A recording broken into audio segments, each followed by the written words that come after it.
and okay, a few others on this call and meeting have also worked on, primarily based out of the Illinois Institute of Technology down by the soccer stadium.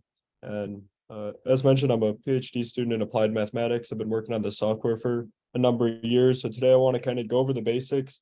I gave a talk a couple of years ago regarding QMCPy, and we went over, the basic structure there. And today I want to go back over that, but also add a little bit more on and some newer capabilities, specifically focusing around this vector functions of multiple integrals. So what do we do when we have quantities of interest that can be formulated as multiple expectations or more multiple integrals? So I'm actually going to skip to the end here. I'm going to start with a few slides and then go over a demo at the end. The demo is linked here at this tinyurl.com/QMCPy PyData Chai 2023.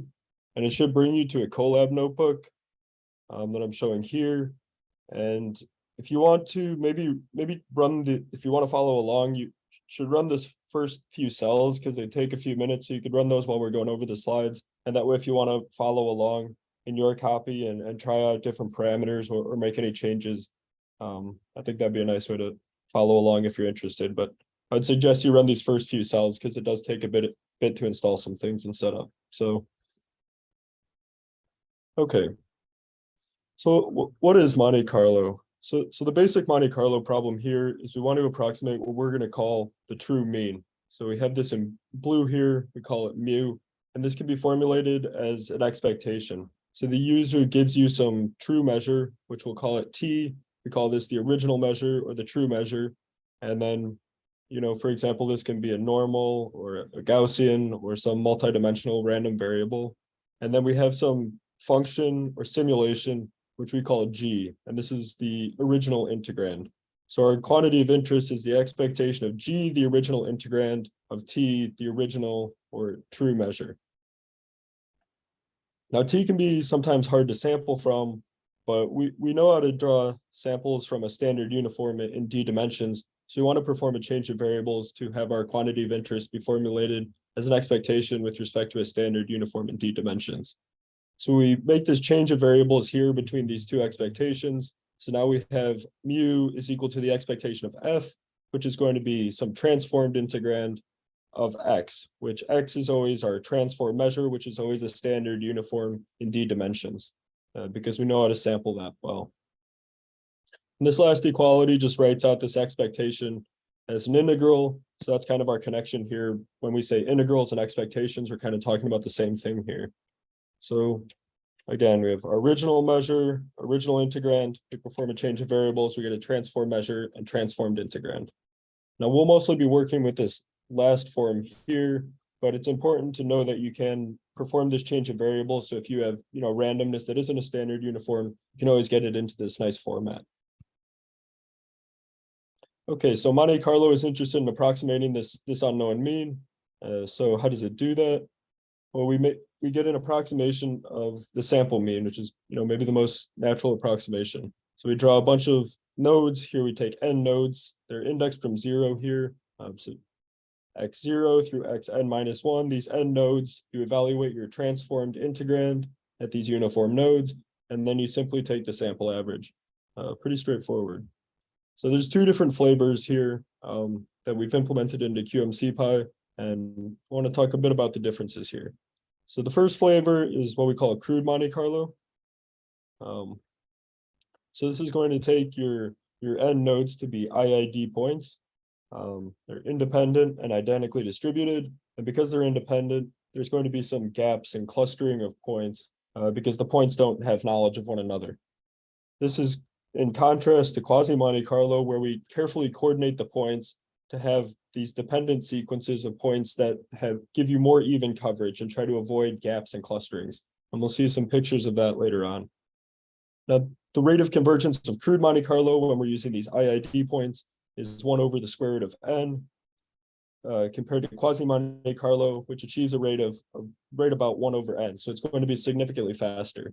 Now, the caveat is that crude Monte Carlo is going to work for a much larger class of integrands. Quasi-Monte Carlo is only theoretically advantageous for a smaller set of integrands, which depend on, only a few dimensions. So you might have a 100-dimensional problem, but if it really only depends on a few key dimensions or a few key combinations of dimensions, then quasi-Monte Carlo can provide you a large advantage. And even for problems where it's not necessarily theoretically advantageous, we still often see that quasi-Monte Carlo outperforms Monte Carlo. So you can often, the key takeaway here is you can get some nice savings and a much better approximation with the same number of samples, often by just swapping in these low discrepancy sequences. And we'll see this in the demo later on. So this is just the basic setup. We have a true mean, it's an expectation. We approximate it by a sample mean. We could pick the points to be IID and do crude Monte Carlo, which is generally a bit slower than quasi Monte Carlo. Okay, so how have we put this problem into components, and how have we made it into a software? So we've made what we call this QMCPy software, quasi Monte Carlo software in Python, and we've broke it down into 4 main components. Each of these components is implemented as an abstract class, and then the abstract class has child classes which flesh out the attributes of the abstract class into a specific instance. And then you initialize these objects and you fit them together. And this will all make more sense once you go over a demo later on. But our first object is going to be this discrete distribution. And this is really a generator of our samples or our sequence. So it's going to generate your sampling locations, x0, x1 through xn-1. And maybe you want to increase n, so it should be able to give you as many samples as you like up to, some large enough threshold. Your true measure is really for defining your problem. This is the measure that your original integrand is defined with respect to. So you have your true measure. This is the t that we talked about earlier. And what this is going to do is going to allow us to choose a transformation automatically for the user. So we can write mu equal to f of x. So once you define t, then we know how to make this transformation. Now the integrand is where we define this g, the original integrand, and because it knows about the true measure, it can actually store information about this transform function f as well. And our last component here is the stopping criterion. So this is going to adaptively increase n until our approximation of this true mean is sufficiently close to the true mean. So you may think, with this setup, maybe you just pick a fixed n, you have a budget of how many times you want to evaluate the function, and this gives you a good enough approximation. We kind of take a different view that maybe you have your problem and, say you're trying to estimate a stock price and you want to know when your estimation is to within 1 penny of the true, the true payoff of this option or some financial derivative. So you're going to give us this epsilon, this tolerance, this 1 penny threshold, and we're going to adaptively increase the number of samples until our approximation is within this error tolerance of the true mean, based on some assumptions on the integral or some confidence threshold that you'll also specify. So we can get some notion of this error, and you give us a threshold, and we increase the samples until this threshold's met. Okay, now that was all the basic setup before this, things I've talked about in the previous talk, but this talk I want to emphasize one more thing here, which is this vectorized stopping criterion idea. So previously we had a scalar quantity of interest, this mu, it's just a single number. Now your quantity of interest S, it's still a scalar, but now it can be written as a combination of multiple integrals or multiple expectations. So you have S is C, which is some function combining mu0, mu1, mu2, a series of these means. So for example, in a very simple example, we have 2 random variables, y and z. If we want to approximate their covariance, we would write this covariance as this expectation minus the product of these 2 expectations here. So this mu0 is this expectation of the product, and mu1 and mu2 are the individual expectations of these random variables. So this is our S here, our quantity of interest is the covariance, and it's written in terms of these 3 expectations. Another example, in Bayesian statistics, you have a posterior mean. We can write this as the ratio of 2 expectations. in terms of this prior and this likelihood integrals, which give you your integral form here. And sensitivity indices are quite popular for quantifying the importance of different inputs to the variability in the output of a simulation. So it gives you kind of a importance score for different subsets of your inputs. And this can also be formulated as expectations. It's a bit too complicated for this one slide, but we have it implemented, and we'll see a nice example of that later on. So what we've done, from the previous talk to now, one of our major upgrades is that we now have enabled an adaptive approximation of this S hat, this combined quantity of interest in terms of multiple expectations. We now can get an adaptive approximation of this to within some error tolerance instead of just, your scalar single expectation. Okay, so this slide I showed earlier, we'll now move over to a demo of this software. Again, this is at tinyurl.com/QMCPy, PyData, Chai 2023.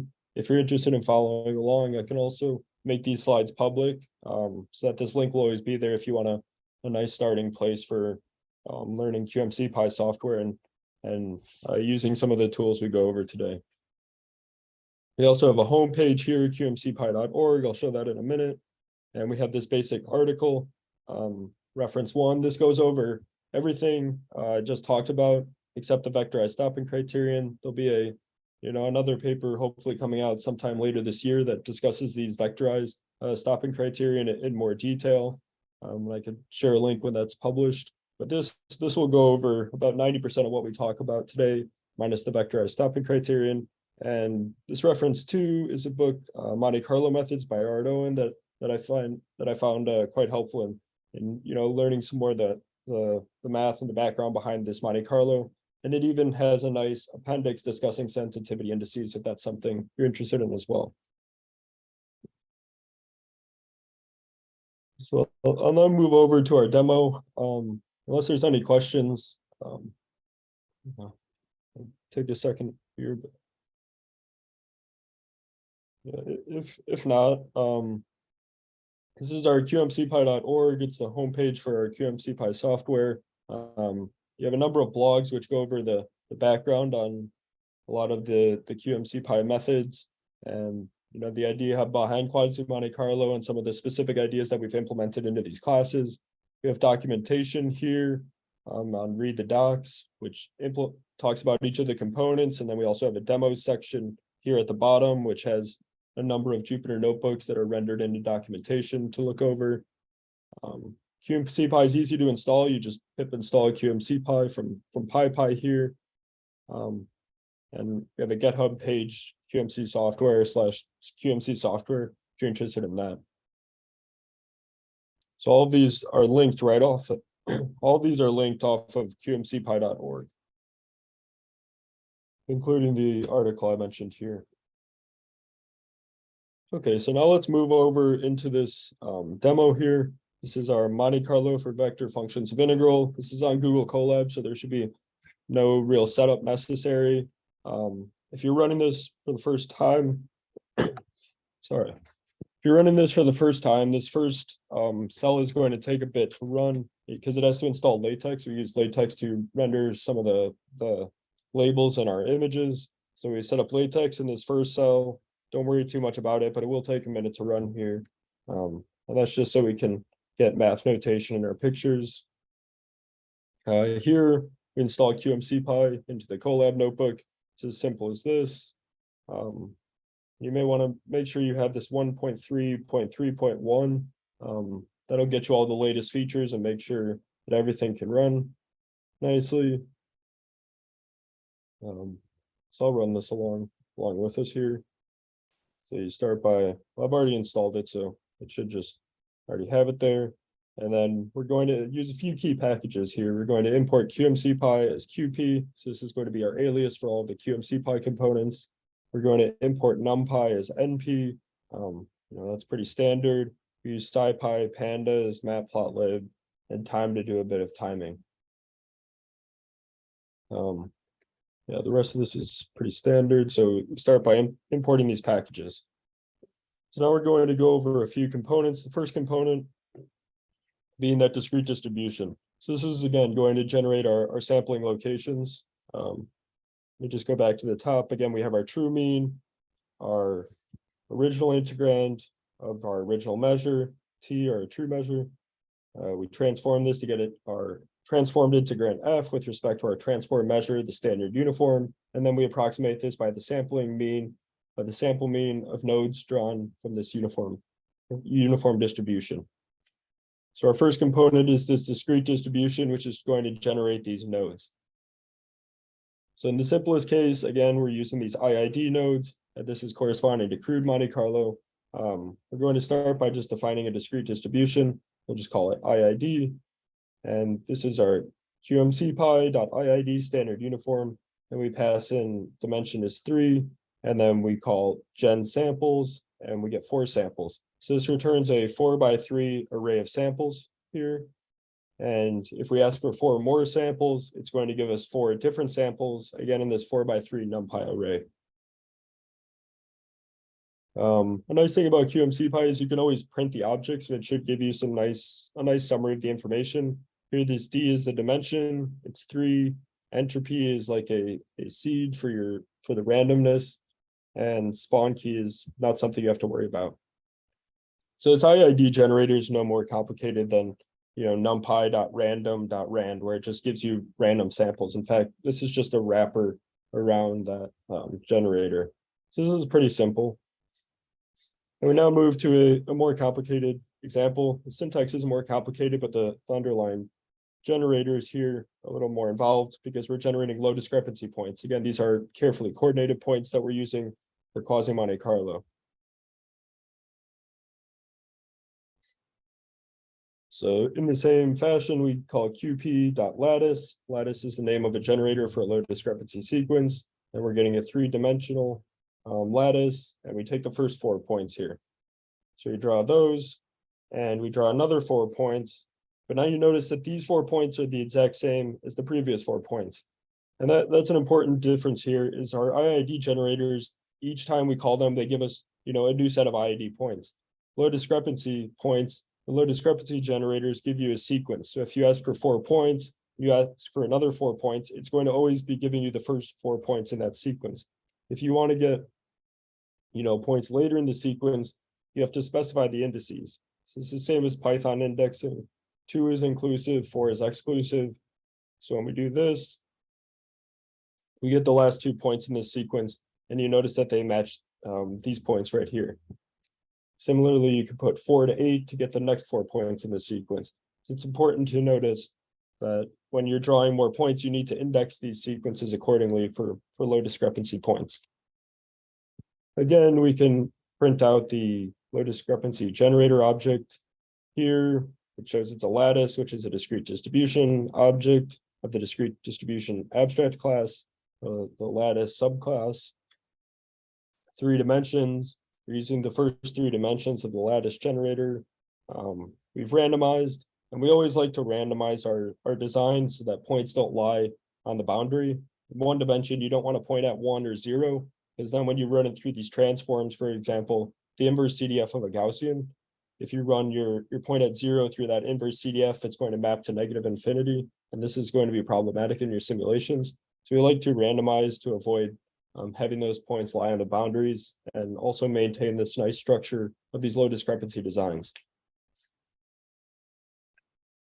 So in this next cell, we just finally get this visual comparison of IID versus low discrepancy points. So we define 4 objects here. We have our IID one, which we saw, our lattice, which we saw, and then 2 other low discrepancy generators. And you can see them visualized along the bottom here. We take 2 to the 7th point, so 128 points in each of these. And on the left, we get these IID points, which have many gaps and clusterings, because again, they're independent. So, there's nothing preventing 1 point from falling right next to another point. Whereas we carefully coordinate these low discrepancy designs so they have better space filling properties. And in fact, we've chosen a power of 2 because this lattice and digital net will attain their nice space filling properties at powers of 2. Halton also has nice preferred numbers, but they're quite infrequent, so let's not worry about that for right now. the key takeaway here is that these low discrepancy designs, they fill the space better, they're more even, and they're more uniform in a sense. So another thing to talk about is this extensibility. Our stopping criterion are going to want to iteratively increase the sample size and iteratively double the sample size often until your error tolerance is met. So to do that, we need sequences which are extensible. And extensibility means that as you double the sample size, or as you increase the sample size, you fill in the gaps left by the earlier points in the sequence. So for IID, this doesn't make a whole lot of sense. I mean, obviously you can always get more IID points, but they're not necessarily going to fill in the space better because they continue to be independent. Whereas this lattice, you notice if we start with the 64 blue points, index 0 to 64, and then we get the next 64 points, index 64 to 128, and we color those in pink. And then we get, index 128 to 256, and we color those in green. Every time we double the point size, we're filling in the gaps left by the previous points. And the same idea holds for this digital net with this Halton as well. And again, we want to use these powers of 2 so that we fully fill in all the gaps. Otherwise, you're not using powers of 2. You might miss a point, one of these pink points along the bottom or one of these blue points. So we want to get that most uniform coverage. So we like to use powers of 2 for our point size for this lattice and digital net. And again, you see the much better space filling properties of these low discrepancy sequences. Now, another nice plot is we don't always want to generate 2-dimensional sequences. So, here we have a 4-dimensional sequence, and it's helpful to visualize the pairwise points here across dimensions. So we have this, triangle of these different pairwise plots. You we still get some pretty nice stratification here. But you notice that, even in this moderate to dimensions, some of the pairwise plots aren't so good. Like this one has a clear pattern to it, and there's these large gaps, and you can see that there's some clusterings along here. So this kind of gives us just a little bit of intuition as to why quasi-Monte Carlo is so good for these low dimensions where we can stratify very well, but it's hard to even design these sequences where they'll have all of their pairwise projections have nice uniformity. So it starts to break down at some point. So there is that trade-off again, having your IID points, which are always going to have gaps and clusters, but consistently across dimensions, versus low discrepancy points, which we can stratify pretty nicely up to some extent to where we have to accept some patterns in these pairwise or higher dimensional subsets here. That's all I wanted to say here about discrete distributions or these generators. Move on to this next component, which is the true measure. So we'll start with this discrete distribution .Halton. So we initialize a discrete distribution, and then we create our true measure. So in this case, we just have a Gaussian with its mean 1, 2, and 3, and then the covariance is going to be 4, 5, and 6 along the diagonal. So these are independent marginals here. So we define our true measure. Now we can sample from the true measure by calling true measure.genSamples. So it'll generate 4 samples from the Halton and then run them through a transform so that they mimic a Gaussian distribution. In this case, we take an affine transformation after running the inverse CDF of a standard normal on each of these uniform points. Same as in the discrete distribution case, if you're using a discrete distribution which is low discrepancy, it's treated as a sequence, and you need to be careful with the indexing because you index 2 to 4 and it's going to give you these last 2 points. So you need to treat it like a sequence. And again, you can print your true measure object. It'll give you a mean, in this case, the covariance you supplied, and then your decomposition type, which just specifies how we're transforming the points. In this plot, we plot some draws from some different true measures. In this first one, we have a uniform, but now it's not in the unit cube. It's not 0, 1D. Instead, we have in the first dimension, it's -3 to 3. In the second dimension, it's -2 to 2. So these points get transformed just by, just by scaling them and shifting them a bit to become this standard uniform. We have a Gaussian here. This is just a standard Gaussian in 2 dimensions. These are the points that we've gotten from that transform. Here's a more complicated Gaussian with a mean and then a covariance where it's not independent marginals. We have some covariance here, And you can see this Gaussian as well, and these points transform from this digital net in base 2.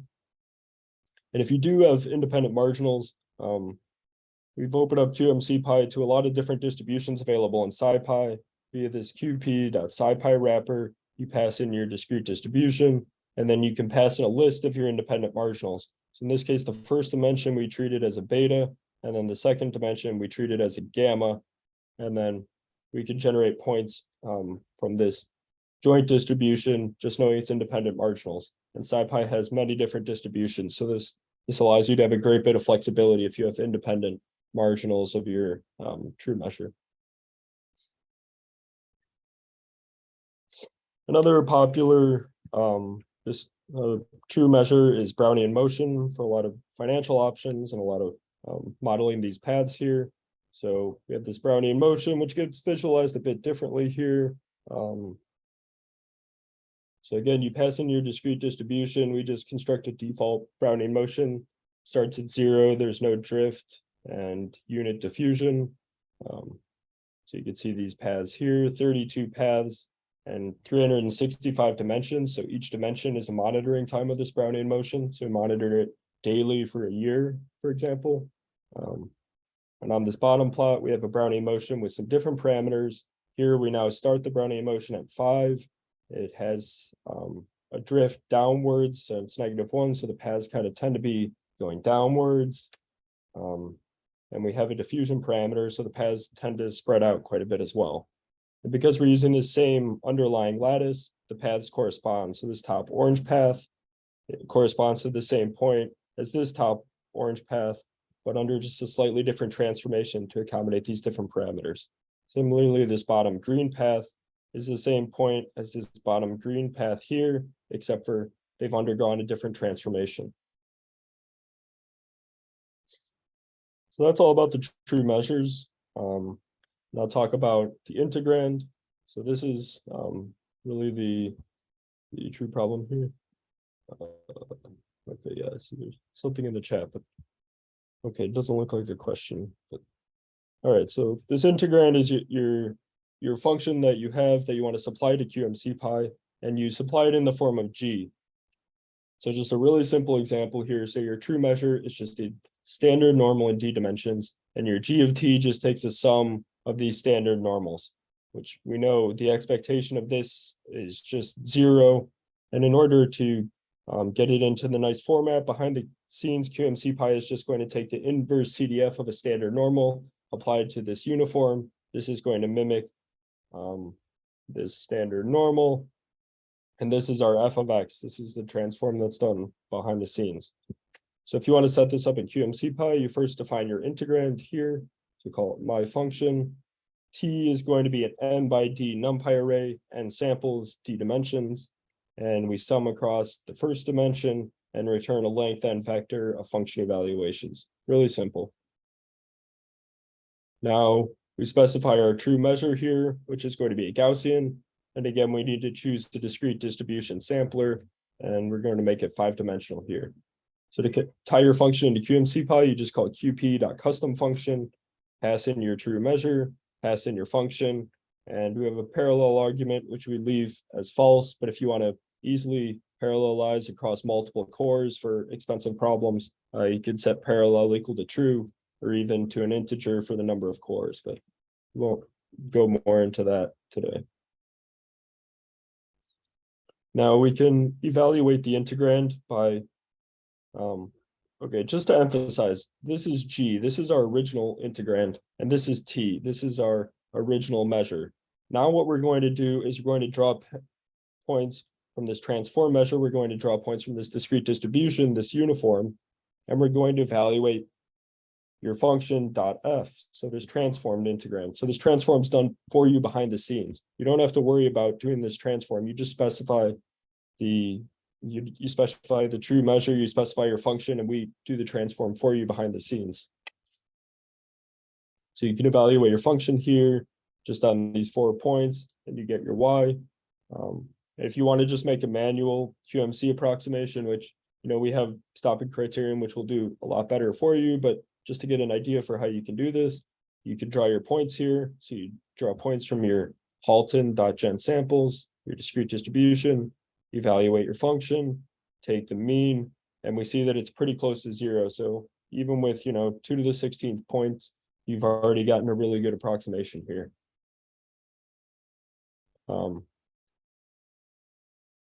We also have a number of integrands that are already defined for you in QMCPy. For example, this Asian option is something, it'll give something interesting. It'll give you the fair payoff of an Asian option. In this case, we do weekly monitoring for a year. So there's 52 monitoring times of the underlying true Brownian motion. And we specify a number of different parameters here, which you can see how they're set when we print this object out. And again, you can do this approximation, just drawing points, evaluating your integrand, getting your approximation, and printing it out. So the fair value of this Asian option with these parameters, it's around $1.79 or so. Now, one caveat here is this often works. For this simple setup, we're using a Gaussian true measure. There's a single transform. We evaluate our integrand, and our approximation is this weighted sum with equal weights of 1 over n. But there's a flavor of Monte Carlo called importance sampling, where you may perform multiple transforms, and then you need to compensate the weights in some way in order to keep this approximation unbiased. So just a little warning, this will work in most cases if you don't know what importance sampling is, and you're probably not going to use it by accident. So this will work, but we have nice stopping criterion to give you unbiased approximations, which won't necessarily use this equally weighted average. So this is more for illustration purposes than something that you want to do practically with QMCPy. Because this can get you into trouble when you're doing importance sampling. But for what we've talked about today, this is good enough. So just to really drive home this point about this transformation, we visualize it here for this simple example. So you have the Keister function here, which is shown on the left. And then this is with respect to the true measure, which is the Gaussian. So this is defined on the whole real line here. And you see the points here are drawn from a Gaussian. This blue is the Keister function, and the points are drawn from a Gaussian density. This isn't the Gaussian density here. This is the function in blue. And then these points are drawn from a Gaussian. And we claim that under this sampling, the average height of this function under this, Gaussian sampling is equal to our transformed integrand on the right, which now is defined on 0 to 1. And now we sample uniformly. So that's kind of the idea behind this transformation here. Not something you necessarily need to worry about, because again, that's going to be done automatically for you in QMCPy. But this just really visualizes what's going on behind the scenes and what the difference is in this simple example between the original integrand and the transformed integrand. Okay, so we've talked about the discrete distribution, which is used to construct the true measure, which is used to construct the integrand. Now we're going to go on to the really novel part about QMCPy, which is our stopping criterion. A lot of these other components are available in, SciPy, PyTorch, NumPy even, and it's not that hard to, get this approximation on your own here. But the stopping criterion are really the really unique part about QMCPy in my eyes, where we adaptively increase the sample size until our approximation is below some tolerance. So to see this, we start with this simple Asian option example. So we start with IID standard uniform points in 52 dimensions. So it's weekly monitoring of this Asian option for a year. We default to all other parameters of this Asian option, and then we plug it into a QP.CubeMCG. So everything that starts with cube is going to be a stopping criterion for a cubature algorithm. We're going to be doing Monte Carlo or crude Monte Carlo because we're using IID points, and we set an absolute tolerance here of 0.025. Okay. So now we get an approximation and a data object. Our approximation is just going to be this scalar here, but our data object, when we print it, is going to be give us a lot of information. So this first block is all the information about what happened during the integration process. So we get a solution, an error bound, which matches our tolerance that was set here.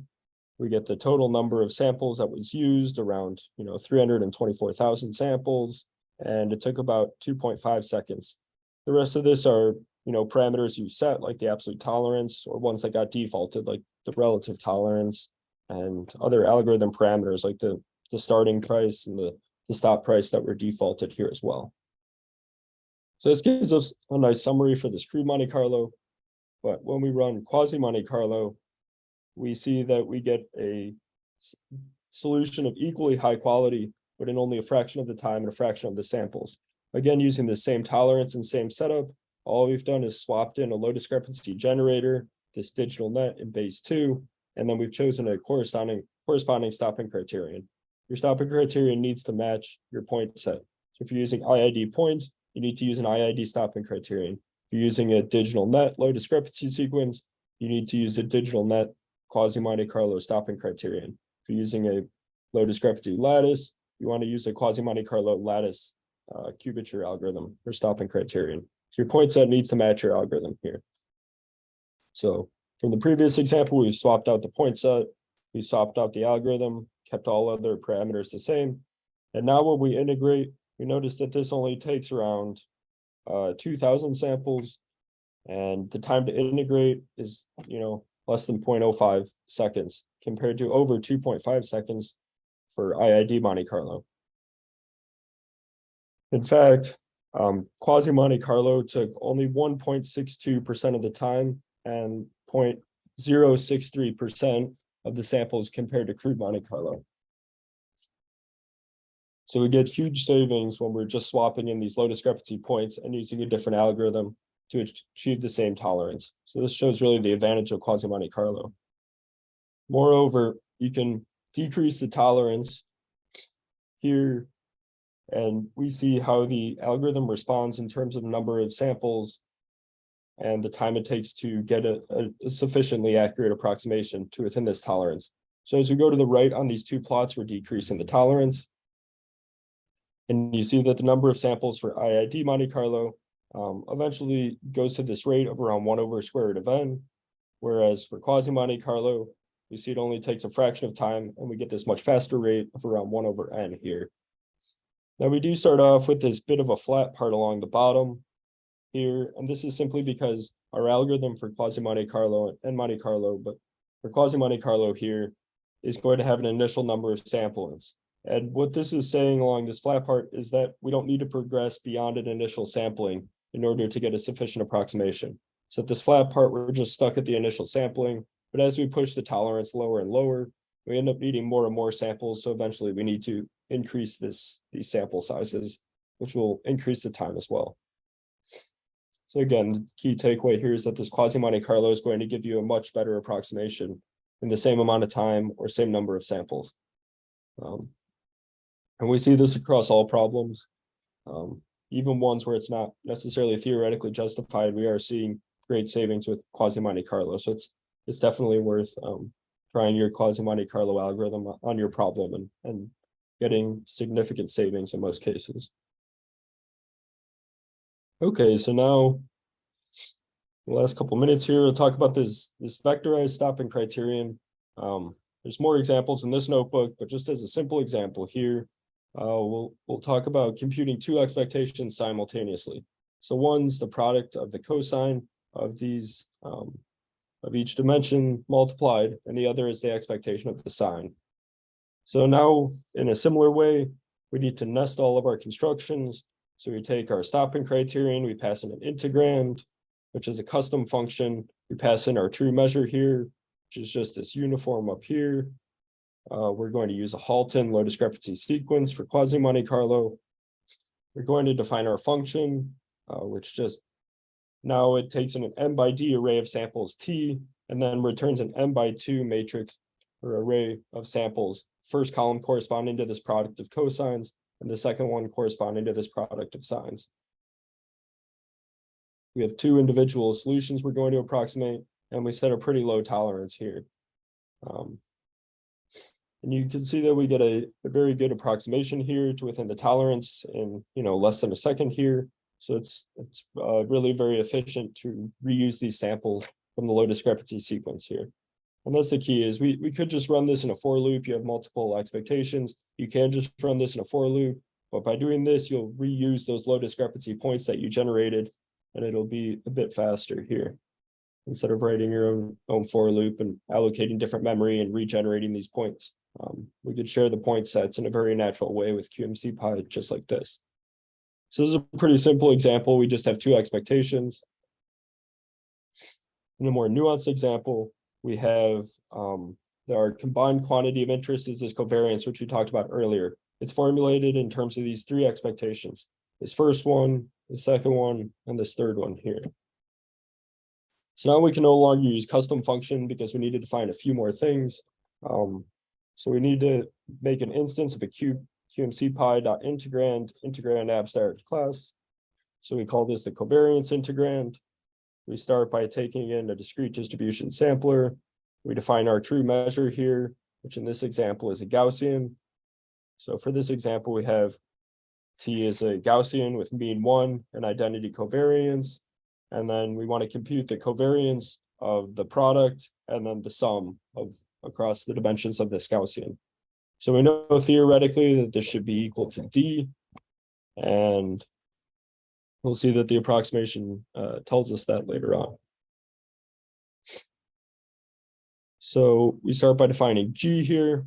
So we take an n by d array of samples. We're going to output it n by 3. The first column is going to be this P, the product, the second column is going to be the sum, and then the 0th column is going to be the product times the sum. This is the 0th column here. Oh, sorry about that. This is the first column, and then this is the second column here. Spawn just duplicates your object, not something super important. But the key here is that we can extend our previous algorithms to this algorithm via a bounding function. So if we have bounds on mu0, mu1, and mu2, we could propagate those bounds onto the combined solution by, for example, if we have bounds on these variables, what's the largest the covariance can be? Well, you take the largest mu0 can be minus the smallest that the product of mu1 and mu2 can be, assuming they're in these bounds. So that's what we've defined here. Similarly, for the lowest, well, you'd take the lower bound on this minus the largest that the product of either bound can be here. So we could propagate these bounds, and then we define a dependency function as well. So we know that, if we sample, this sufficiently well, which individual solutions need to continue being computed. So for example, in this previous example, you'll notice that we used a different number of samples to compute the product of cosines versus the product of sines, right? So this says, this took around 262,000, this took around 131,000. So after 131,000 samples, we had a sufficient approximation of this product of sines, so we don't need to sample this anymore. And the compute flags here would tell us that if it's true, then you need to continue computing the solution. If not, you could ignore computing it and save some time. Okay, so in this covariance example, the true solution was 10. We get a very good approximation. Our error bounds capture this true mean. So see that it works. You use just over 1 million points. And then this is the number of samples that were required for each of the individual solutions. And of course, they all match because if we need to continue approximating the covariance, then we want to approximate each of these individual solutions more exactly. And this is pretty fast. It's only about 5 seconds to get a relative tolerance here of 0.025. So the final example here, I'm running out of time, but we have a sensitivity indices example. So we'll start here by this popular data set. It's called the iris data set. So we're given attributes of an iris species. There's 3 species here, and they have attributes such as the sepal length, sepal width, petal length, and petal width. Now we fit a neural network to give us a surrogate for the probability given some features that it would lie to each of these 3 species. So the neural network, you feed it these 4 features in centimeters, and then it spits out 3 probabilities which sum to 1, corresponding to the probability of each species. Now this is a 98% accurate network, so we say it's a good enough surrogate, and we now want to use that to get some importance scores. You could set this up like this, but I don't think I really have time to go into this code. The key here is that we get something like this. So we can see how important are the different features to the variability in these probability scores. So you can see the petal length is by far the most important feature according to this neural network for quantifying the iris species from the attributes. So petal length seems to be most important, but it's by far the most important for Setosa, a little less important for Virginica, but even less important for this versicolor. You can see maybe petal width is somewhat important for this Virginica, and maybe the second most important attribute. And you can see, sepal width is not very important at all. And you can see how different pairings of attributes also have some importance. So this is quite a handy tool for doing some analysis on your input features. That's the end of this notebook. Yeah, thank you for your attention. I appreciate it. And yeah.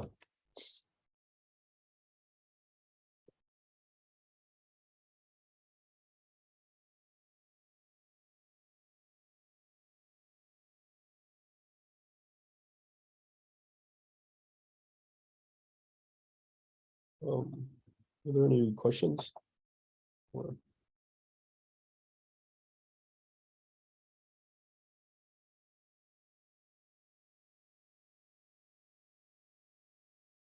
Stop sharing my screen in case.